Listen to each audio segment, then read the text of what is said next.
KCGF Naguluru Rama Sudhakar రావు గారికి, తర్వాత దిండుకుర్తి నాగభూషణం గారికి, తర్వాత వైస్ గవర్నర్ దక్షిణామూర్తి గారికి, తర్వాత ఆర్సి మహేంద్ర గారికి, తర్వాత జెడ్సీ పద్మనాభయ్య గారికి, తర్వాత ఇంకొక జెడ్సీ వినోదన్న గారికి, ఇక వీరితో పాటుగా ఇక్కడికి ఇచ్చేసినటువంటి హాస్పిటల్ ఎలైట్ ఫ్యామిలీ సభ్యులందరికీ కూడా గోసేవా కార్యక్రమం 6 గంటలకు ఏర్పాటు చేయడం జరిగింది.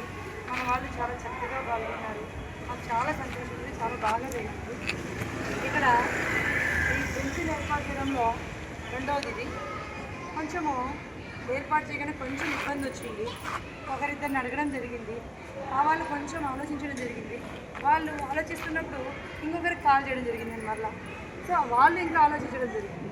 సో కాదు అనేసి మూడో వ్యక్తి ఇచ్చారు ఫస్ట్. ఆ మూడో వ్యక్తి ఎవరంటే యాక్చువల్గా నేను మా పాప అమౌంట్ ఎత్తి పెట్టుకుంటుందండి. 3 years నుంచి హుండీలో పెట్టుకుంటుంది. కానీ ఈ మధ్య 10,000 12,000 వెళ్ళి పక్కన పెట్టుకుంది కొనుక్కోవాలని. నేను ఒకే మాట అడిగాను, అమ్మ వాళ్ళు ఇంకా ఇద్దరు ఆలోచిస్తున్నారు, నువ్వు ఒక బెంచ్ వేయిస్తావా అని అడిగాను. ఎంత అవుతుందంటే 6,000.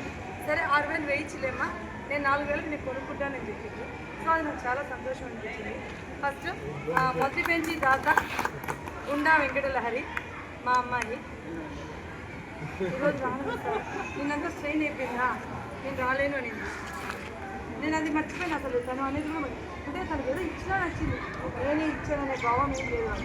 సో తను రాలేదు. మీ సైడ్ మన పక్క 6 సైడ్. Thank you sir. ఇంకోటి నిన్నటి ప్రోగ్రామ్ను గోసేవ అన్నాం కదా సార్, అది మా ట్రెజరర్ కవిత మేడము దాదాపు 10,000 రూపాయలు విలువ సార్. ఆమె ఆ 10,000 రూపాయలు ఆమె సొంతంగా పెట్టుకుంది. చిన్న సార్ వాళ్ళు రాలేదు కాబట్టి చెప్తున్నాను.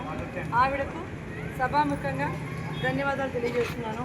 ఎందుకంటే దాంతోపాటుగా ఆమె చైర్స్ అరేంజ్ చేసింది, ఆవులకు ఆహారం అరేంజ్ చేసింది, మనకి ఏదో ఒకటి చెప్పారు. తను దాదాపు వచ్చిన వాళ్ళకి తీసుకుంటూ అన్నీ చేసేది. సో చాలా బాగా చేసింది. తర్వాత రెండవది ఇది. తర్వాత ఇంకొక బెంచ్కి ఇంకొకరినైతే అడిగాను సార్. ఆ లోపలే దేవుందే ఏమో తెలీదు, మా శ్రీనివాసరావు అన్న చెప్పా పెట్టకుండా 6,000 వేసేది, అకౌంట్లో పంపించారు. సో ఇప్పుడు 3 అయినాయి. ఆ 3 క్యాన్సిల్ చేసుకుంటారు. అంటే మాకు తెలిసి మా ఆయన ఫ్రెండ్ అంటే ధర్మంలో చేస్తారు. సో ఆయన కాల్ చేసి మీరు అన్న ఇంకొకసారి ఇస్తుందండి, ఇలా అడిగి అన్న వేశారు అని చెప్తే ఒప్పుకున్నాను. అమ్మ మీరు కూర్చోండి.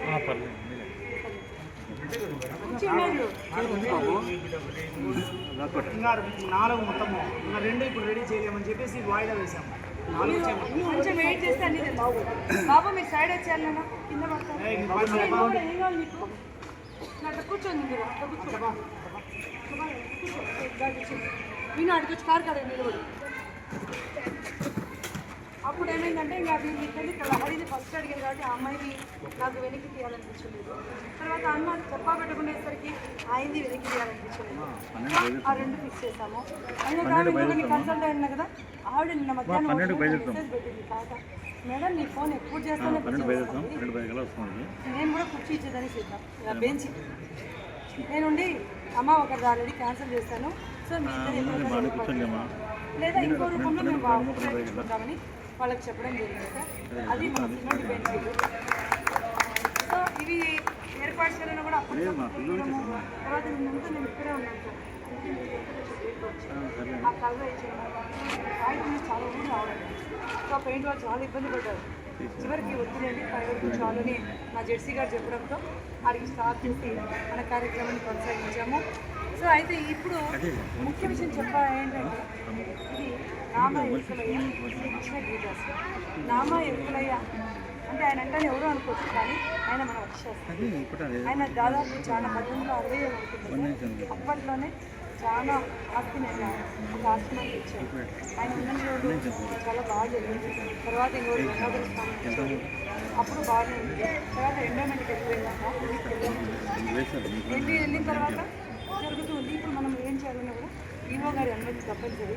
సో మేము వెళ్ళి ఈవో సార్ను సంప్రదించడం జరిగింది. ఆయన బెంచీలు ఏర్పాటు చేయడానికి అనుమతి ఇవ్వడం జరిగింది సార్. ఆయన అనుమతి ఇచ్చినందుకు మన వాసిట్ల ఎలైట్ ఫ్యామిలీ సభ్యులందరి తరఫున ఈవో శ్రీధర్ గారికి ధన్యవాదాలు తెలియజేస్తాను సార్. ఒకసారి గట్టిగా చెప్పండి, ఎందుకంటే మనం ఏది కూడా అనుమతి తీసుకొని చేయాలి కాబట్టి.